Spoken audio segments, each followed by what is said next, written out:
Welcome to my new blog. તો આજે હું તમને આ કેળાની મસાલા વેફર ઘરે કેવી રીતે ઇઝીલી બનાવવાની એ દેખાડવાની છું, એની રેસીપી આપવાની છું. તો એની માટે એના મસાલા માટે મેં મીઠું, આ બ્લેક સોલ્ટ છે એટલે કે સંચળ પાવડર છે, આમચૂર પાવડર છે અને આ કાશ્મીરી લાલ મરચાંનો પાવડર છે. તો આ બધાને હું મિક્સ કરી દઈશ અને આને આપણે એકદમ ઇઝી ટ્રીકથી આની છાલ કાઢીશું.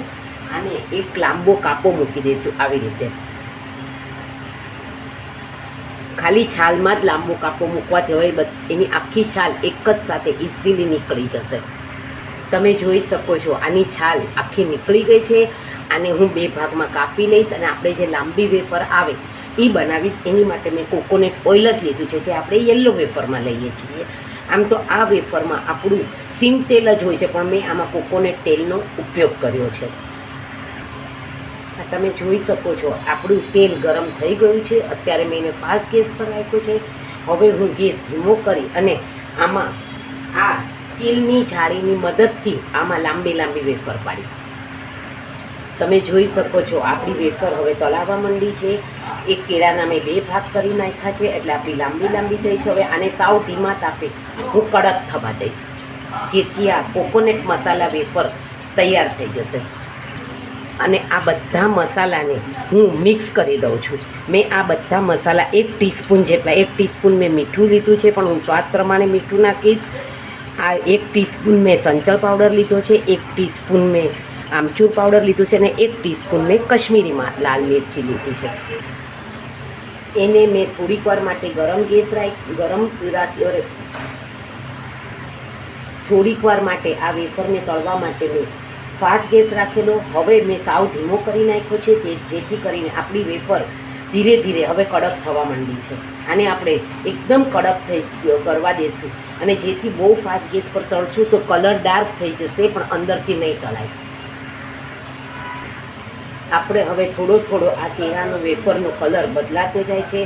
મેં સાવ જ ધીમો ગેસ રાખ્યો છે. હવે હું ચેક કરી લઈશ હાથેથી. તમે આ જોઈ શકો છો આપણી આ વેફર તૈયાર થઈ ગઈ છે. એકદમ એનો કડક અવાજ આવે છે અને એનો કલર પણ સફેદ થયો છે અને થઈ ગઈ છે કડક અને પતલી પતલી પડી છે.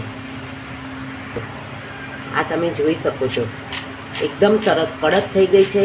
હવે હું એની ઉપર મસાલો છાંટી દઈશ અને પછી બીજા કેળાની પણ આ જ રીતે વેફર પાડીશ.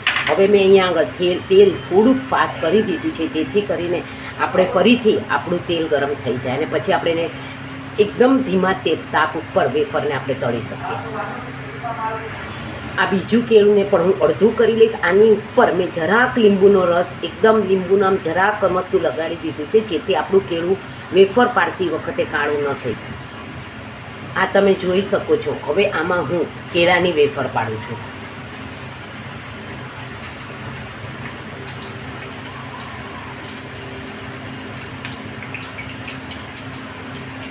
હવે મેં ફાસ્ટ ગેસ રાખેલો. હવે હું સાવ ધીમો કરી દઈશ gas.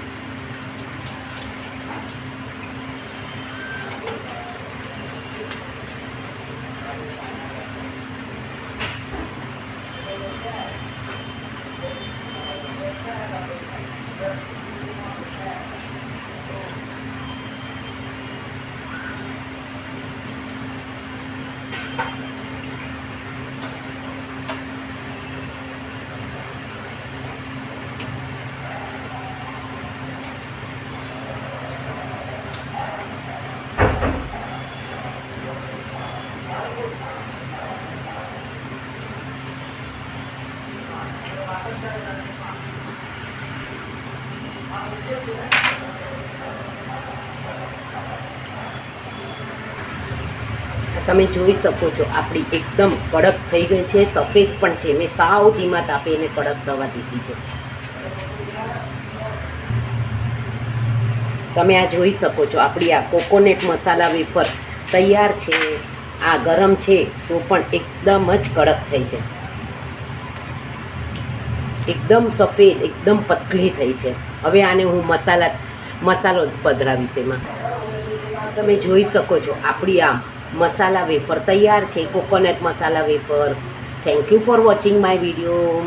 Like, share and subscribe.